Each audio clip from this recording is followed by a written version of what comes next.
So, welcome sa ating podcast. Ako nga pala si Chief Marco.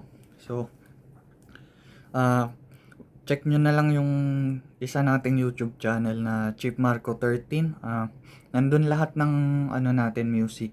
Meron din tayong music sa Spotify at meron tayong music din sa iPhone Music, yon sa Apple Music. Tapos sa Tidal, SoundCloud, yan, marami pa tayo. So, itong episode 1 natin, okay? Itong episode 1, itong podcast na to, para to sa mga nasa abroad kagaya ko. Ako nasa United Arab Emirates ako. So, yung mga nagtatrabaho rito, okay? In reality, sa pag-a-abroad kasi, pumunta ka rito para magtrabaho, hindi para maabuso. First of all. Tapos yung company kasi, okay? Yung company, hindi yan sa'yo mamamatay o magpapakamatay para sa'yo. Ganun ka rin dapat sa company mo. Kasi end of the day, pag nagkasakit ka or whatsoever happen na wag naman sana, dadating yung araw na papalitan ka lang nila, i-replace ka lang nila. So hindi ko naman sinasabi na dapat ganito na ka lang, magtrabaho ka lang sa naayon sa sahod mo. Hindi ganoon. Yung kasi maraming nagtatrabaho na naaabuso in reality sa pag-abroad. Hindi naman maganda na ikaw lang yung bigay ng bigay. Kasi marami tayong kabayan, lalo na ngayon na nagkakaroon ng gera o conflict dito sa Middle East. Maraming kabayan na naapektuhan. Okay? O sino pa yung maliliit sahod o kahit hindi maliliit sahod ang daming nawalan ng trabaho dito sa Middle East. Nagtanggalan. Tapos yung iba, overstay. Okay, wala nang work. Pa-part-time na lang. Tapos yung iba naman, dahil nagpapauwi yung government, umuuwi na lang sila. So, sa tagal nila sa company, kung tanggalin sila, ganun na lang. Kasi, pwede naman silang mag-hire ng panibago na mas mababa pa yung sahod. Okay? Hindi naman na sinasabi na wag ka nang magtrabaho. Pero alamin mo yung rights, yung batas, tapos mag-ipon-ipon ka. Kasi, biglang nagtanggalan, wala kang ipon. So, stuck ka ngayon. Ikaw din mahihirapan, 'di ba?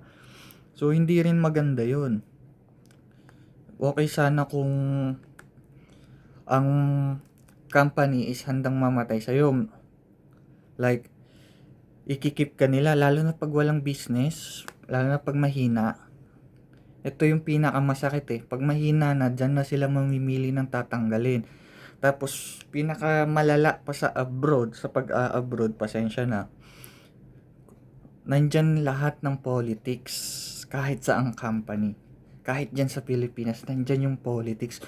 Kapag oras na ng tanggalan at majority na, kasi grupo-grupo yan ibang lahi man, mix man na lahi o puro kabayan lang, grupo-grupo yan. So may mga tao silang, yung isang grupo, may tao silang ayaw doon sa isang tao. Sa isang tao, for example, ayaw nila sa'yo. Tapos malakas yung, in reality na to yung kapit nila dun sa management, tapos mas malakas yung pabor nila or what. So, pag lahat yan sila, alam ng tanggalan, lahat yan, ikaw, ikaw yung ayaw nila. So, majority niyan, sasabihin dun sa management, mawawalan ka ng trabaho. Ang pangit pa dun, wala kang ipon kasi hindi ka naganda. 'Di ba? So, wag kang masyadong sa company dying hard kasi andun nga nag-abroad ka para magtrabaho, para kumita ng pera, para mapadala mo sa family mo, 'di ba? Para iangat mo yung antas ng pamumuhay diyan sa family mo sa Pilipinas. Pero end of the day, wala pa rin kwenta yun eh. So, magtrabaho ka, alamin mo yung rights mo, kasi merong ibang company na karamihan ka mo, hindi iba. Hindi nila alam yung rights nila, naaabuso sila, okay? Tapos ang pinaka masaklap pa doon, bukod sa naabuso sila, kung palitan lang sila, ganun-ganun lang, okay? Kung pabayaan sila, ganun-ganun lang. So, hindi maganda yung ganun eh. 'Di ba?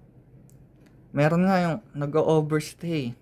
Tapos dito sa Dubai, marami akong nakahalubilo, na nakikita at nakakasama, nakakausap din na wala, overstay na. Tapos yung iba naman hindi overstay, may own visa sila. Yun yung kagandahan, pero naka-own visa sila. Tapos ang pinakamasaklap pa dun, bawal kasi yung part-time eh, kahit may ano ka eh. Sinasabi nila freelance or what. Sa Middle East kasi walang freelance. Kapag may kontrata ka, dapat yun lang ang trabaho mo. Ang kadalasan pa sa freelance na ino-offer, kadalasan yan is scam o fraud. Okay? Kadalasan. Kasi kaya naghigpit nung 2025 o 2023, naghigpit na ang government ng UAE, United Arab Emirates, na dapat yung nakalagay kasi sa freelance na yung position, tapos yung laki ng sinasahod, yung mga ganyan, pag na-checking sila ngayon na hindi pumapasok sa bank account nila yung nakalagay doon. Kasi monthly, naka-freelance ka nga, may sarili kang visa. Ang ginagawa lang, kunwari huhulugan ng company na binilhan mo ng freelance mo, yung ganong sahod, tapos ibabalik mo rin. Parang lang, ipapakita mo lang na nahulog lang nila para for the record. Pero fraud pa rin yun eh. Kaya ang ginagawa nila, sige, nagpa-part-time sila. Kung hindi naman part-time, pinakamasaklap, nagiging sila eh, benta laman eh. Alam mo yun? Ganun kasi sa UAE, tangina eh. Sa pinakamalala, hindi mo rin masisisi yung mga kabayan eh. Benta laman, ganyan-ganyan. Ang pinakamasaklap lang na kinakainisan ko sa mga kabayan na nagbebenta ng laman, okay sana yung mabait ka sa paligid mo eh. Yung ang taas-taas ng tingin mo sa sarili mo rin. Na akala mo kung sino ka. Nagbebenta ka lang ng laman eh. Ano ka lang na visa mo eh. Sino ba niloloko mo? Sa dami-dami ng customer mo, lahat sila niloloko mo. Tapos papakain mo sa pamilya mo. Parang ikaw nagmamataas, parang inaano mo yung mga taong may trabaho, yung nagsisikap. Tapos ikaw nagbebenta ka lang ng laman, ang lakas naman. Sila pa yung mga overconfident. So, yun yung pinaka nakakaasar dun. So, sinasabi ko lang, reality yun ng dito, lalo na sa United Arab Emirates. Sa dami ng nagtatrabaho, naghahanap ng trabaho pala, ngayon na nagkatanggalan, na tapos wala silang ipon, overstay, nakakaawa lang sila tingnan at kausapin. Pero wala ka namang magagawa pagdating sa awa. Hindi mo rin naman sila matulungan dahil may sarili ka ding bills na babayaran, may sarili ka ring bukod sa bills, may sarili ka ring plano sa buhay, may responsibility ka rin. So, dapat pag nasa company ka, matuto ka, i-apply mo lahat ng pwede mong matutunan sa company na yon. Mag-stay ka hanggat natututo ka. Once na hindi ka na natututo, may stock knowledge ka na, tapos wag kang sumama sa politics ng company. Wag kang kasi yung mga grupo na yan, minsan yung grupo mo pa sa company, yung maglalaglag sa'yo, lalaglag, magpapahamak sa'yo. Ang pinakamasakit, kapwa kabayan mo pa. Kung minsan, hindi ko pa naman nararanasan, pero ganun yung mga nakakausap ko eh. Ang hirap lang kasi sa kanila, ang dami nilang sinasabi tapos sa maling tao sila nagsabi. Okay? Ang company naman papalitan ka niyan eh. Kaya ang gawin mo, aralin mo, matuto ka. Pag ramdam mong kaya mo na, mag-ipon ka rin, tsaka lumipat ka na ng trabaho, wag mo nang antayin na tanggalin ka nila. Mahirap sasabihin ng ibang abayan, oo, mahirap. Siguro maghanap ng panibagong company. Mag-a-adjust ka na naman, lilipat ka na naman ng bahay. Yung mga ganyang senaryo. Pero kasi pag nag-stay ka sa company, itong ano niyan, 5%, 6%, 10%, pag nag-stay ka, dun, ganun lang yung increase sa'yo. Eh pag lumipat ka ng ibang company, 30% maximum o 35% kung masyadong depende sa position mo. Pero isipin mo yung tataas ng sahod mo, ng value mo pag lumipat ka ng ibang company. Nasa 30%, 'di ba? Sa 30% yung itataas sa current na sinasahod mo. Eh pag nag-stay ka, 6% to 10% lang itataas. 'Di ba? Ang laki ng difference. Kaya yun yung sinasabi ko sa mga kabayan natin na nakakausap ko. Aralin mo. Ako pa yung mas bata sa kanila. Nasa magbe-24 pa lang ako. Ako pa yung pinakabata sa kanila. Ako pa yung nagpo-push sa kanila. Para bang yung mindset nila, iba kasi yung mindset ng ano eh, ng karamihan eh, lalo na mga nasa abroad, yung matatanda na nakakalubilo. Ang mindset nila ganito eh. Yung magtrabaho ka, mag-stay ka sa company, makakuha ka ng gratuity. Yung gratuity na yun, pagtatrabuhan mo ng first contract, 2 years, may gratuity ka na. Second contract, 2 years ulit, 4 years na naman, gratuity. May increase naman sa company, may ganito naman. Oo, nandun lahat. Siguro, nandun lahat. Pero hindi lahat nakaka-receive. Depende sa situation, depende sa position, depende sa roles ng position mo, depende sa impluwensya mo sa loob ng company. Kasi sa loob ng company, kailangan palakasin mo rin yung impluwensya mo kung gusto mo ng malaking sahod eh. 'Di ba? Sinasabi ng iba, sipsipan na yun, ng ganyan-ganyan. Hindi. The more na mas nakikita nila yung ginagawa mo, the more na may okay. Kasi dito ang hardworking hindi nare-reward eh. Lalo na pag nasa abroad ka, pag masyado kang hardworking pero hindi naman naririnig yung pangalan mo sa meeting, hindi naman palaging nababanggit yung pangalan mo kapag may nagkukwentuhan na ganyan, ito ang sipag-sipag di ganito, ganito ginawa niya, ganito ganyan. The more na mas maliit yung chances mong makakuha ng big opportunity, kahit hindi big, kahit small opportunity para mag-growth ka o makakuha ka ng project na maliit man o malaki man para ma-increasean ka. Kasi kapag may project ka, nai-increasean ka, mabilisan yun. Isa yun sa pinakamadali o shortcut pagdating sa company. Yung project na yun, magagamit mo rin. Kapag naghanap ka ng ibang trabaho, ay ilalagay mo sa CV mo, palakas ka na naman sa CV mo, di ba? Yung ganun. So, kapag hindi ka masyadong naririnig, hindi ka napapansin,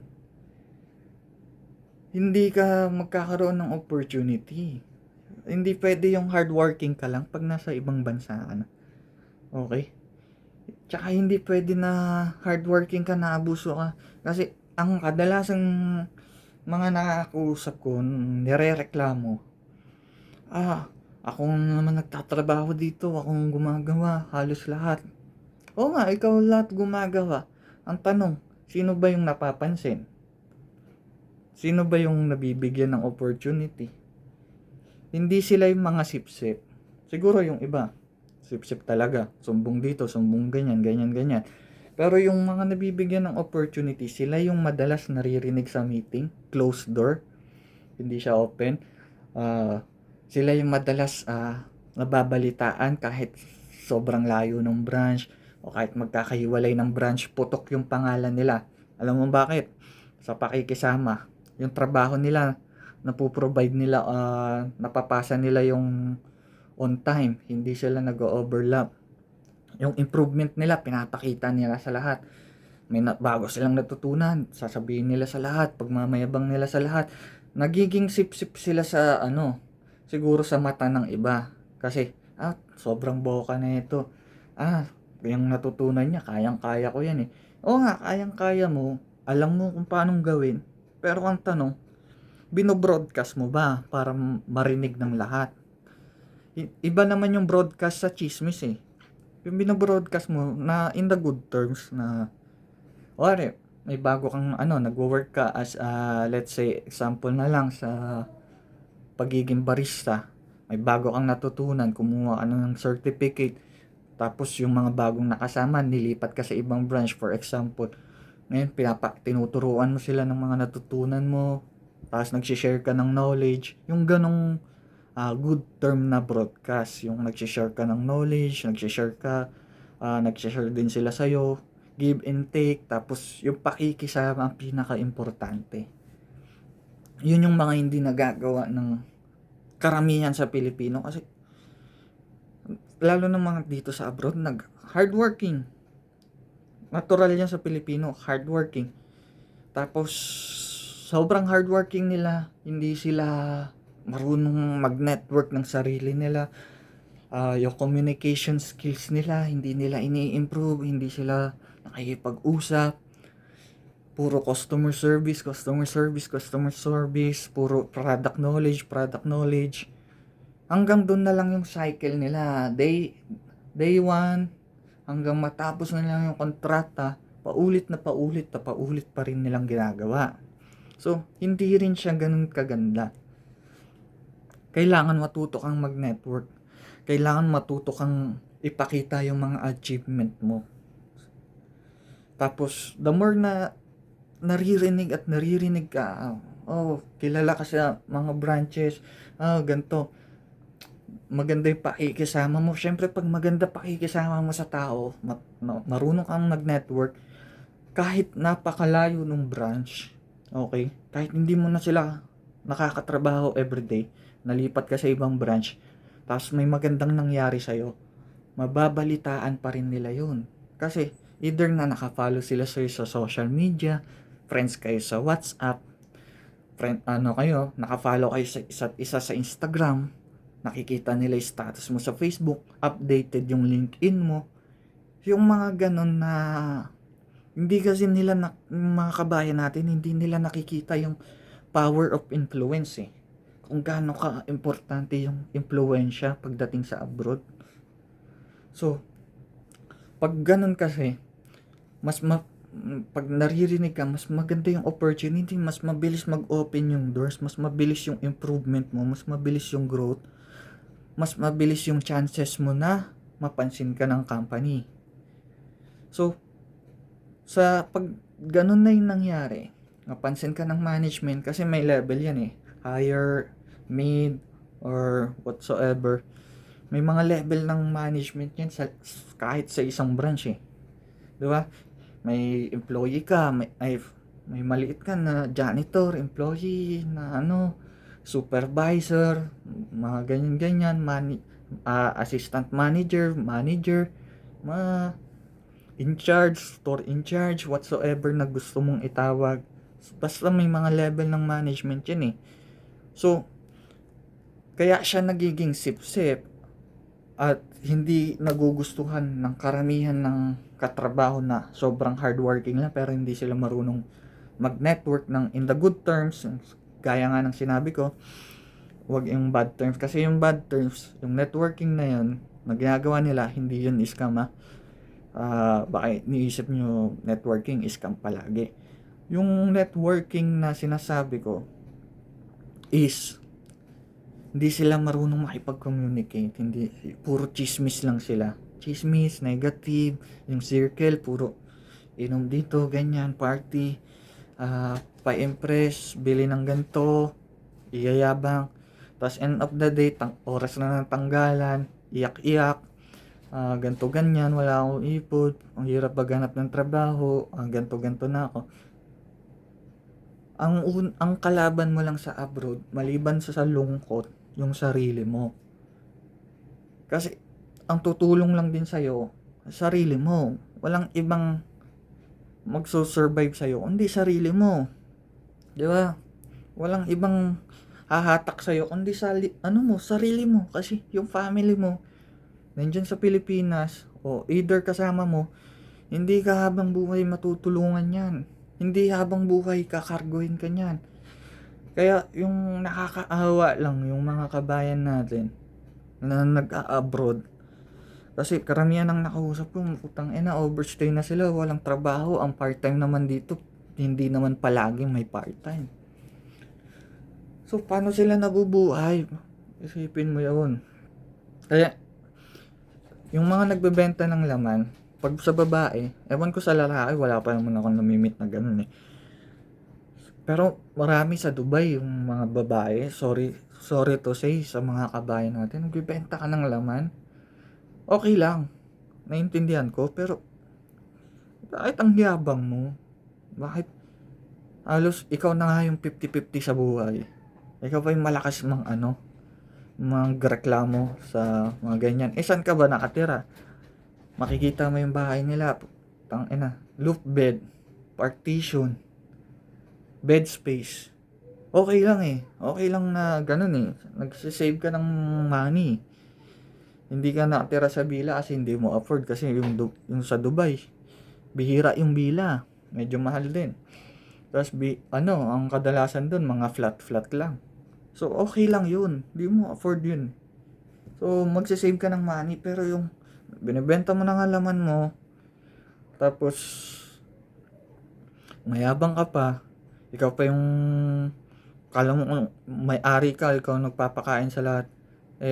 Tamang part-time ka lang din naman, di ba? Tapos puro panloloko lang naman, tapos kung makaano ka, kala mo kung lahat kaya mong banggain eh, no? Pero yung mga ganun kasi, dami ako nakaano lang ako, nakatahimik lang, tinitingnan ko lang. Nakakaawa sila kasi yung mindset nila nasa maling direksyon eh. Tumanda na sila lahat eh. Diba? Tumanda ka na lahat. Pangit mo na nga eh. Laspag ka na tapos pinapakain mo sa family mo, ganito. May anak ka sa Pinas.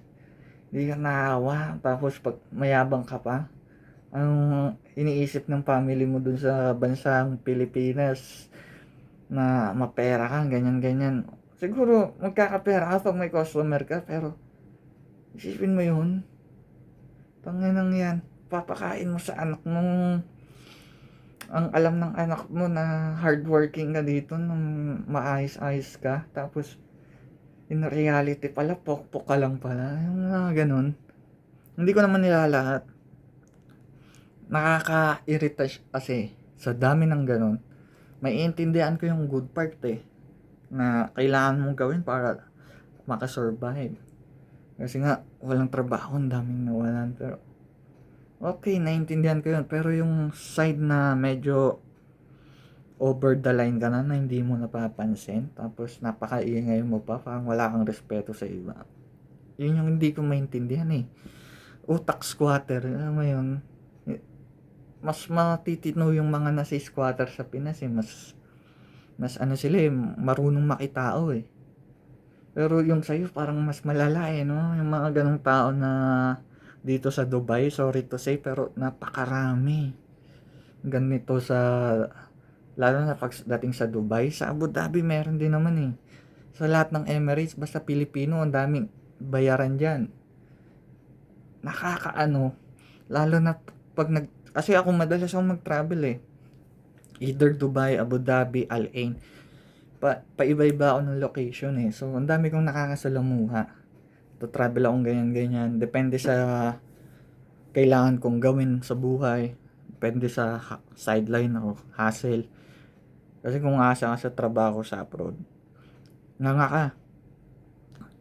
Hindi sasapat yung kinikita mo.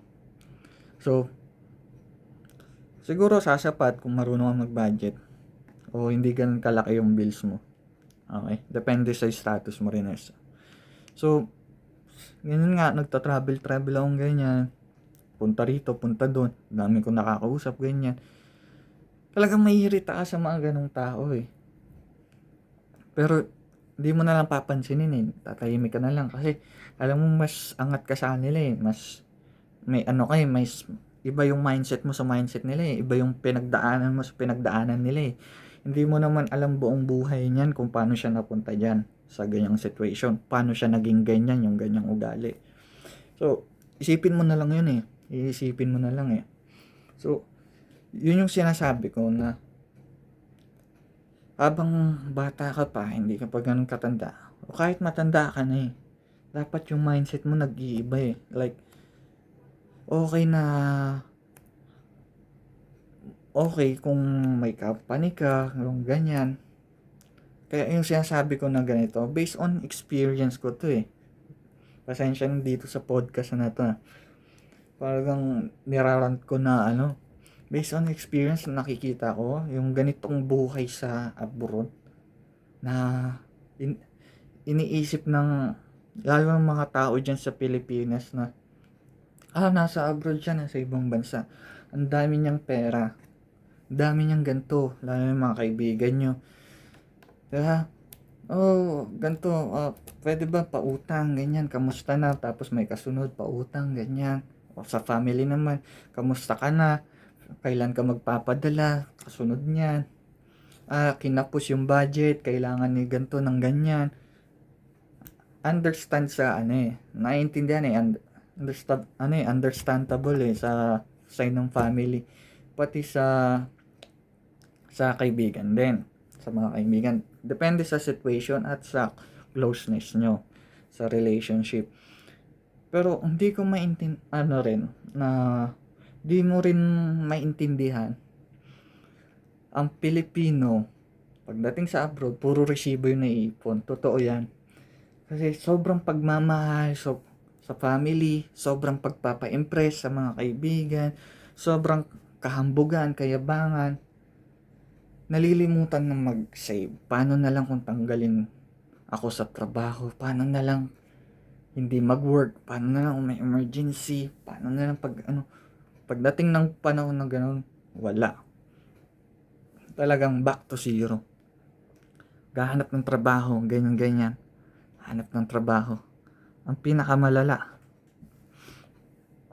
paano kapag hindi nakahanap ng trabaho? 'Di ba? Paano kapag hindi siya nakahanap ng trabaho kaagad?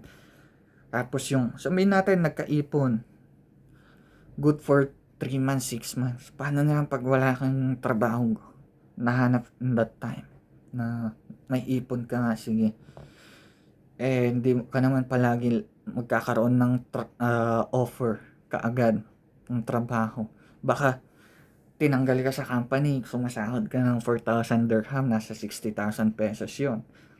Kung yung rate ng palitan is 1 dirham equivalent pa rin sa 15 peso. Pero I heard, based on my knowledge right now, 1 dirham is 16 pesos because of the war. Kasi nga may gera. So, may inflation. Isipin mo rin yun inflation. So, nasa abroad ka no? Tapos, ganun na nga nangyayari. Hindi ka nakahanap ng trabaho. Paano ka makakahanap ka agad ng trabaho? Tinanggal ka. Yung ipon mo, magpapadala ka pa sa Pinas, imbes na pang tourist visa mo na naman ulit. Ganyan na naman. So, short ka. Short ka. Kasi pagkain mo pa, magkano yung bahay mo rito? Isipin mo yun, no? So, sabihin natin may ipon ka, pero ano ba yung naging improvement mo nung nagtatrabaho ka pa sa company? Ano ba yung ginawa mo doon? Ano yung mga hindi mo nagawa doon? Ano yung mga hindi mo natutunan? Ano yung mga natutunan mo doon? Di ba? Yung dapat Hindi yung, may trabaho ako, ganyan-ganyan. Sa company, ganto-ganto. Tandaan mo, hindi ka abulin ng company. Walang mamamatay na company para sa employee. Ganun ka rin that time na nagtatrabaho ka, hindi mo nakikita yung ganong situation eh. Ngayon, mamamatay yung employee nang mamamatay talaga yan kapag nawalan ng trabaho yan at walang improvement at walang ginawa sa buhay. Di ba? So, yun lang yung inaano natin sa mga kabayan natin, lalo na dito sa abroad. Like, work hard, pero be smart. Okay? Work hard but be smart. Hindi ka forever na magtatrabaho, hindi ka pa bata. Di ba? Okay sana kung laki-laki ng position mo. Siguro, let's say malaki nga yung position mo, nawalan ka ng trabaho, biglang nagtanggalan. Katulad ngayon na nagkagera. So baka tatanggap ka ng position na hindi mo position at hindi mo same na position, tapos mas maliit yung offer sa'yo. Tatanggapin mo yun eh. Kapag walang-wala ka na, wala ka ng pambisa, wala ka ng antag dito, hindi mo na kaya yung mga bills. So tinatanggap na lang nila yon. Sa mga naka-on visa naman dito sa abroad, yung reality rin kasi, sa mga naka-on visa, masyadong kampante tong mga tao na to. Okay sana kung on visa, hindi mo yung visa mo hindi mo binili lang sa company, yung tinatawag nilang freelance. Fraud naman yun eh. Yung tinatawag nilang freelance na may own visa ako. Ano ba visa mo? Binili mo lang naman sa company yan. Kuwari empleyado ka, hindi ka naman talaga doon nag-work. Binisahan ka nila within 2 years in ganitong position. Ganito yung sahod mo, kunwari, tapos monthly, binibigay sa'yo yung ganong sahod, tapos ipapadala mo ulit doon sa company. Para lang ma-safe. Kasi yung WPS, yun yung ginawa ng government dito para makita kung sumasahod ba talaga ng tama yung employee for the safety. Kung nagbabayad ba talaga yung employer para sa employee ng sahod, kung nahuhulog ba on time. Kasi pag hindi yan nahulog on time, may penalty yan, may fines yan pagdating sa side ng company. So, pag pinadala yan ng employee, ng binilan mo ng visa, ibabalik mo rin yan sa kanila eh. So, let's say sige na nga, nakaganyan ka na, wala tayong kaso. Kunwari, freelance ka talaga, kunwari, freelance. Like, binili mo lang yung visa na yan. Hindi yan talaga dyan. Hindi ka talaga dyan nag-work. Tapos, sa sobrang kampante mo, hindi ka talaga, may sarili naman akong visa, magpa-part-time na lang ako para panggastos monthly. Yung panggastos ko monthly, dyan ko na lang kukunin, pambayad ko sa bahay, pambayad ko padala. Okay, understandable. Pero pag dito kasi sa United Arab Emirates, sa UAE, Dubai, Abu Dhabi, whatsoever, kahit saang Emirates ka, pag nahuli ka niyan, may multa yan na nagpa-part-time ka. Pag nahuli on the spot, titingnan Emirates ID mo, check nila yung WPS kung pumapasok yung sahod mo. Kapag wala kang kasi dito kasi bawal yung part-time eh. So pwede kang magkaroon ng fines up to 50,000 dirhams. Just imagine na 4,000 dirhams is 60,000 Philippine pesos na kung 1:15 pa rin yung palitan. How much pa kaya kung 50,000, di ba? Yung fines. Tapos may bad record ka pa. Paano kung freelance ka nga lang talaga? Na binili mo lang at napatunayan na ganun. Panibagong multa ka na naman na ganyan. So sobrang kampante mo, ganyan-ganyan na lang, may sarili kang visa. Kadalasan ng mga ganyan yung mga nagpi-freelance daw ko, sila pa yung mayayabang. Putang na nagyayabang ka ganyan kung makapang maliit sa mga Based sa nakikita ko Ako kasi kahit anong sabihin mo sa akin kung kung ganyan ugali mo, di kita papansinin, chillax lang ako.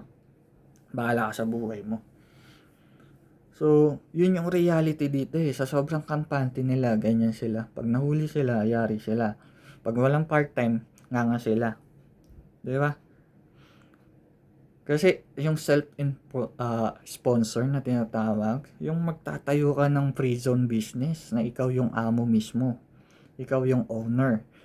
Umaabot yun ng 16,000 pataas hanggang 25,000 yata. Kasama yung license, mga etc.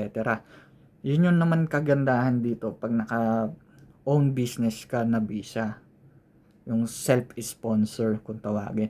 Kasi doon, pwede kang, depende sa Emirates, sa Sharjah ata, 5 na pwede mong i-offer. Pag nag-checking, yung 5 na business na nilagay mo doon, wari, photography or whatsoever, content creator, i-endorse ka, nagpo-promote ka, video editing, photography, whatsoever. Yun, pwede mong i-offer. Pag nagka-checking na naggaganon ka, pwede ka makipag-collaborate sa company, mga brands.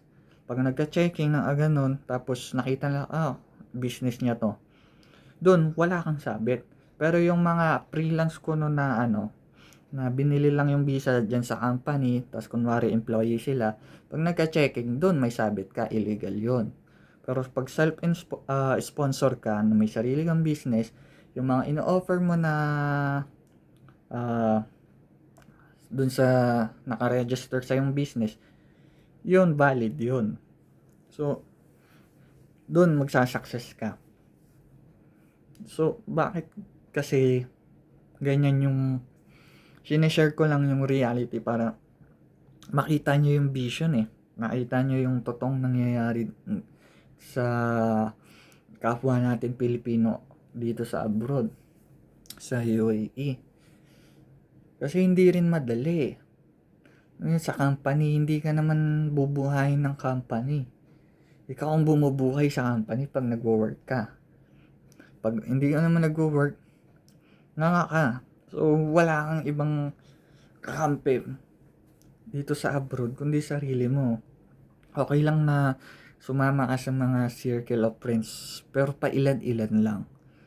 Yung mga alam mong makakatulong sa improvement mo, hindi yung makakatulong sa'yo sa buhay. Kasi walang ganun. Di ba? Sa atin kasi yung mga Pilipino, iba yung mindset Ewan ko ba may pagka-trashy tayo na masyadong mapagmataas Tapos pag nagkagipitan na, wala na. Yun na. Hindi na alam yung gagawin. So, napakahirap nun para sa mga kabayan. Sana, hindi naman kasi kahit anong dalangin mo, may ganun na tao dito sa abroad. So, yun. Yun yung nagiging problema ngayon, sa dami ng nawawalan ng trabaho, tas puro anong gagawin mo? Complain ka na lang.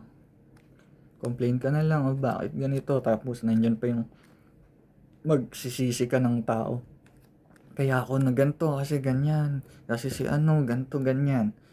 So, wala ring mapapala. Di ba? So, yun yung reality sa abroad. Hindi siya ganun ka dali yung pamumuhay. Okay, wag nyo sanang na walang employee mamamatay sa company, aalis at aalis yan, at ang company papalitan at papalitan yung employee. Wala din company mag-i-stay sa isang employee. Depende sa situation. Kasi kapag nag-growth ka, the more na in-improve mo yung sarili mo, the more na pinalawak mo yung influence mo, the more na nag-network ka ng sarili mo, pagdating mo sa ibang company na meron ka palang project na nakuha, small man o big, may na-contribute ka sa previous company mo, o yung sahod mo, pag nagpasa ka ng CV kasi ang tawag hindi resume, pero pwede mo namang tawaging resume. Depende na sa'yo. Pag nagpasa ka nun, magkaka-offer ka kaagad ng mabilisan. Hindi ka na 1 month pa lang wala kang mahanap ng trabaho, 2 months wala kang mahanap ng trabaho. Hindi ganun. Depende sa sa pinasahan mong company sa HR. Kasi kung qualified ka talaga. Kasi gusto nila dito sa United Arab Emirates, dito sa abroad, hindi sila nagbe-base sa mga natapos mo sa mga degree, yung mga ganyan. Ako nga hindi tapos ng ng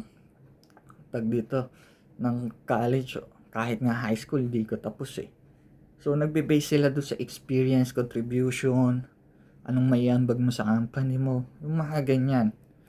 Hindi sila nakafocus na okay, tapos siya ng ganito, ito lang yung accept natin. Ganito, ganyan. Hindi. Dapat may mapapatunayan ka. Ang pinakamadaling pasukin na industry dito is food and beverage. Kasi lagi silang hiring at lagi din silang tanggalan. Pero mas mabilis yung growth mo doon. Pag pumasok ka naman ng sales, medyo ibang level naman na yon. Kailangan marunong ka talaga mag-network, marunong kang makipag-communicate, marunong kang mag-upsell, marunong kang basta kailangan iba naman yung improvement doon. Sa F&B kasi kahit mag-waiter ka lang, pasok ka na. Kahit wala kang waiter, kitchen helper, kung wala ka talaga runner na kung ano man, part-timer, depende sa event. Ang daming opportunity sa F&B. Mas madali, pero kailangan may sarili ka talagang sikap kahit anong industry na mag-growth. Pag natutunan mo na confident ka na, pag nakakuha ka ng project, pag nakakuha ka ng opportunity, may binigay sa yung responsibility, na-execute mo on time, yun nga sinasabi ko kanina, kapag nabigay sa yung ganun, kapag matino yung company mo, bibigyan ka nila ng increase. Yun yung kagandahan doon. Hindi ka nila papabayaan. Pero pag hindi naman matino, kahit anong project pa ibigay sa'yo, same salary ka pa rin. Pero wag mong dadamdamin yun. Dahil pag natapos mo yung project na yun, lagay mo sa CV mo. Para pag nag-apply ka sa kung anumang industry, anuman yung project na natapos mo, pag binasa nila yung CV mo, o yung resume mo, mas makikita nila, okay, ganito, ganyan. That time, may leverage ka na mag-demand ng sahod.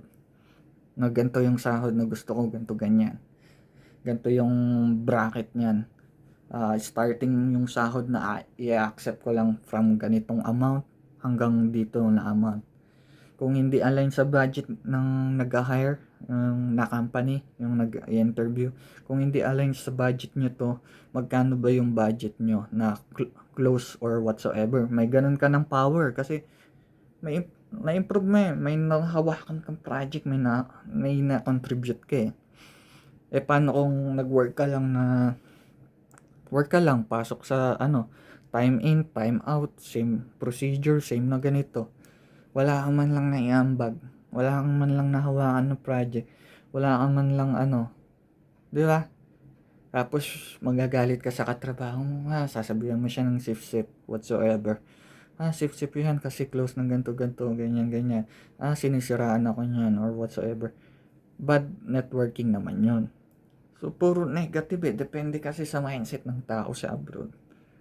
So, maraming nag-abroad na hindi yumayaman. Yun yung reality. Maraming nag-abroad dito sa abroad na wala pa ring ipon, wala pa ring naipundar. Kasi bakit?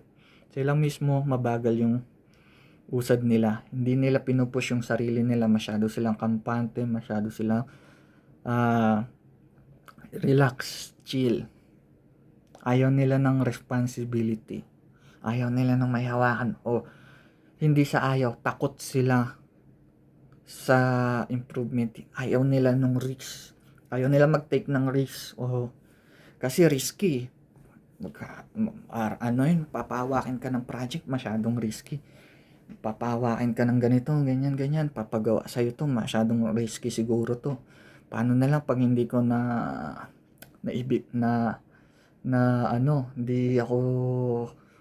hindi ko naibigay yung expectation nila, 'di ba? So parang ganun kasi yung yung naiisip no? Yung tumatakbo sa utak nila like. So kung puro ganun na lang, hindi ko kaya yan kasi ganito lang alam ko, ganito lang yung napag-aralan ko, ganito lang yung naging experience ko. Man, ako nga dito sa abroad, nag-start ako as a kitchen helper. From dishwasher pala. Pero yung kitchen helper kasi all around na siya So, dishwasher ka na, tatapon ka ng basura sa kusina. Yung basura mas malaki pa sa katawan ko, mas mataas pa. Bubuhatin ko pa yan na butas-butas minsan yung plastic ng yung black bag, yung basurahan, yung plastic na itim. Butas-butas yan minsan kasi nag-work ako sa Filipino restaurant din, yung mga barbecue stick. Punang ina. Butas-butas yan, tapos yung mga may sabaw-sabaw pa na tiyatapon na ganyan. Papasok ka 12 oras yung duty mo, papasok ka ng kaaga-aga. Tapos uuwi ka ng late. 12 oras plus 2 hours na biyahe minsan. 1 hour na travel papunta, 1 hour pabalik. Pagod ka na. Sipin mo yun. Tapos yung sahod mo napakaliit. So nag-start ako doon. Alam ko yung ganong situation, kaya sinasabi ko to. Hindi naman ako yung magsasalita, i-upload ko tong video mamaya. Hindi ko to i-upload sa YouTube kung hindi ko napatunayan. 'Di ba? Ngayon, maganda-ganda na yung position ko.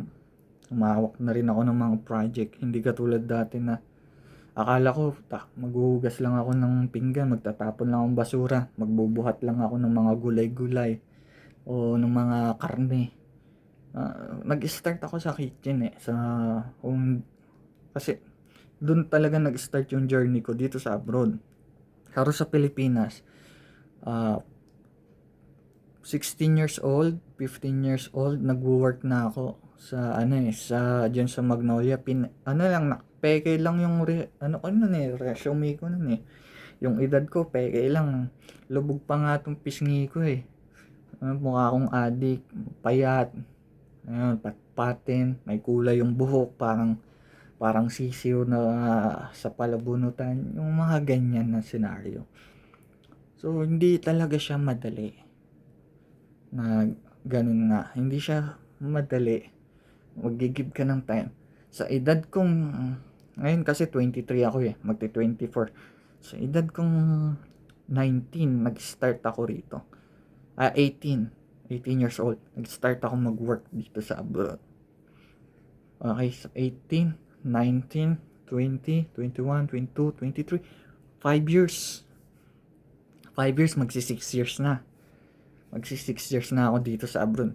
Hindi pa ako nakakauwi ng Pilipinas. Hindi pa ako nakakakuha ng bakasyon. Alam niyo bakit? Kasi ako, pagdating ko pa lang, ang mindset ko pa lang dito sa abroad, bata pa naman ako. Ang dami ko pang opportunity pwedeng gawin dito. Ang dami ko pang pwedeng matutunan dito sa abroad. Diba? So, ang plano ko, aralin ko. And first work ko, dishwasher. Kitchen helper. 3 months lang. Dahil hindi nila ako binisahan, ako sumasagot. That time kasi na corona time. 3 months pa yung visa eh. Kada ng tourist visa. So magre-renew ako ng every 3 months. So natapos yung visa ko, patapos na. Hindi pa rin nila ako binibigyan ng working visa. Dati kong amo Indiano. Sabi ko, napaka-conduce. Salitang yun nila rito. Ang ibig sabihin noon, kuripot. Conduce, kuripot. Bakit conduce? Kasi hindi ako binibisahan that time kasi, hindi ko alam yung batas dito sa UAE, hindi ko siya inaral. So, pa lang 3 months, wala akong visa. Ang nakalagay pala sa batas, dapat, in the first day, may visa ka na bago ka mag-start ng work. Kasi illegal yun pag nag-checking. Kaya pala pag may checking, pinapatakbo nila ako sa banyo. Tapos tatawagin lang nila ako pag wala na yung CID o baladiyan na nag-check. That time hindi ko alam Tangina na ito, pinapatakbo ako sa banyo. Bakit kaya? So ako naman, sunod lang. Tapos ang pangako sa akin, 1,300 dirhams. Times 15 mo na lang yun that time. Nasa magkano rin yun? Siguro 18,000. 18,000 or nasa 18,000 siguro yung sahod ko nun. Na offer letter na nilagay nila sa offer letter. Pero pagdating nung sahudan kasi, gaganto sila, Mark. May checking tayo, may fine tayo. Galing sa Baladiya, ganto-ganto, wala tayong masyadong benta, ganyan-ganyan. Unang work ko yun dito. Every sahudan, ay pagtalo pa ako. Bakit ganun, ganyan-ganyan? Ganto to yung binigay niyong offer. Diba? Ganto yung pinirmahan natin sa offer letter, ganto ganyan. Na dapat ang sasahurin ko 1,300 dirham. Pero ang nakukuha ko lang is 900 dirham, 800 dirham. Just imagine kung gaano kahirap nun. So, pagdating ko ng bahay, pagod na pagod. Talagang higa, tulog pagkatapos ng magpalit ng damit at mag-hotbath. Minsan nga wala ka ng time kumain. Libre naman yung pagkain doon sa tinatrabahuan ko that time na. Kasi marami akong pinasukan eh. Pero yung first work ko dati Indiano yung hindi siya Filipino restaurant, parang coffee shop siya. Kasi yung Filipino restaurant na pinasukan ko, pangalawang naman yun. Pangalawang napasukan ko. So, yung unang trabaho na yun na napasukan ko, parang coffee shop siya na may restaurant together. So, siya, restaurant siya na may kape na ino-offer. So, ang pangit nga ng concept. Kasi hindi tutugma yung ino-offer mong kanin sa kape. Lalo na pagdating sa ibang lahi, lalo na sa mga Arabo. Siguro kape, tinapay, sweets, mga dessert. Yan. Magandang combination. Pero yung kanin na may continental breakfast ka, may pizza ka pa na ino-offer, tapos kape. Wala talaga. So, that time, umalis ako nun bago matapos yung 3 months. Pangalawa kong trabaho na pasukan, Filipino restaurant. Doon naman 1 week lang ako. Kasi nga, sa previous na trabaho ko, mabot ako magti 3 months eh. Siguro, 3 months siguro. O magti 3 months kasi patapos na yung ko. Pagka-renew ko ng tourist visa ko, ito muna yung nangyari. Lumabas ako ng UAE. Kasi pag magre-renew ka ng visa, lalabas ka ng UAE. So, lumabas ako that time. Pumunta ako ng Oman.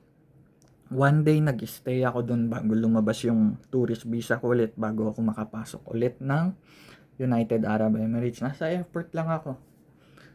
Ay, hindi pala airport yun kasi bus to bus yung travel that time.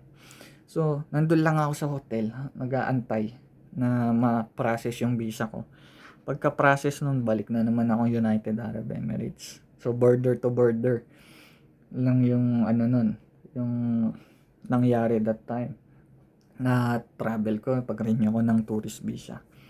So, dahil nga sa pangalawang napasukan ko is restaurant na, Filipino restaurant.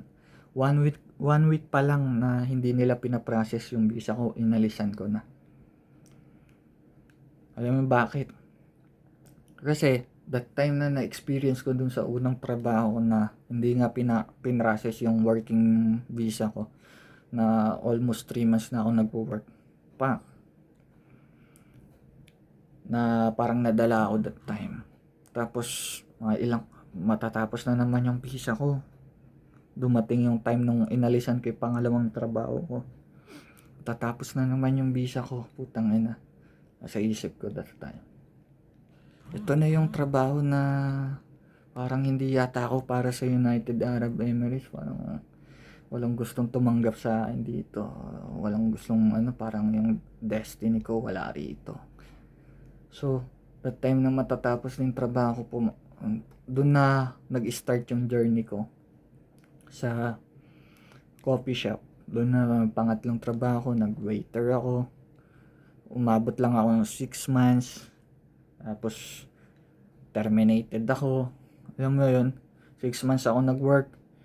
Every 3 months, 2 months, 2 times ako nag-exit. Tapos, that time na nabisahan naman ako, within 1 month, terminated sa pagiging waiter.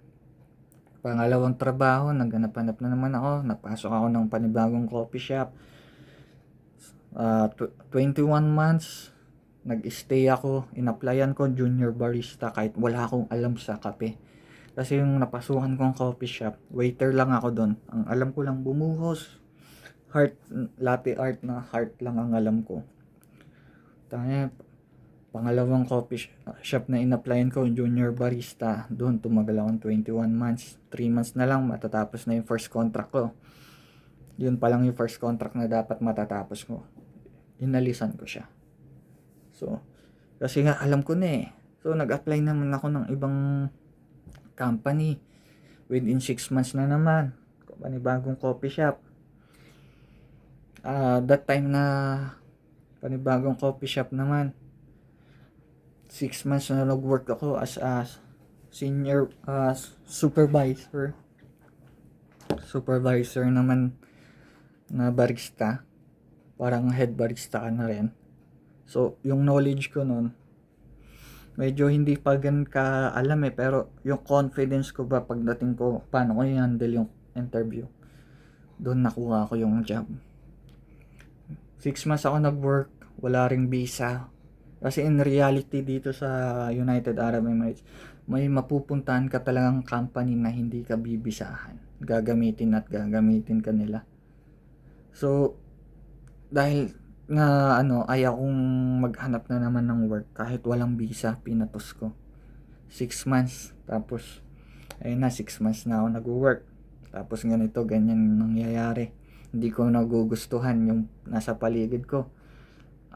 That time kasi ang goal ko lang aralin yung mga machine. Ako na nga nagme-maintenance ng mga grinder na ginagamit namin sa coffee shop. Pag may troubleshooting naman sa coffee machine, ako na rin. So, inaaral ko siya, ini-improve at ini-improve. Pagka 6 months na ayaw ko na talaga, alis na naman ako. Tapos yung position ko ng bisor, naging barista na naman ulit. Tapos, ayun na, barista naman. Hanggang ngayon, malaki na at na yung position ko. Hindi naman siya ganun kalaki. Pero confident naman ako. Tapos malaki na yung sahod ko. So, this is the time na sinasabi ko na hindi mo kailangang mamatay sa company. Kailangan mo talaga is i-improve yung sarili mo. Pag-ipunan lahat ng hard work, lahat ng knowledge.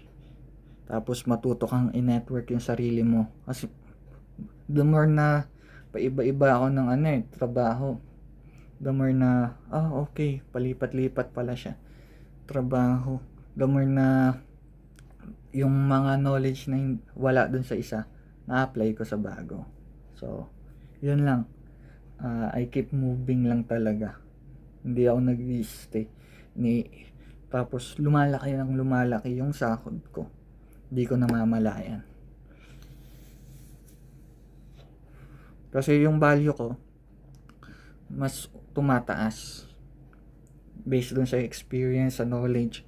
Hindi naman siya applicable para sa lahat.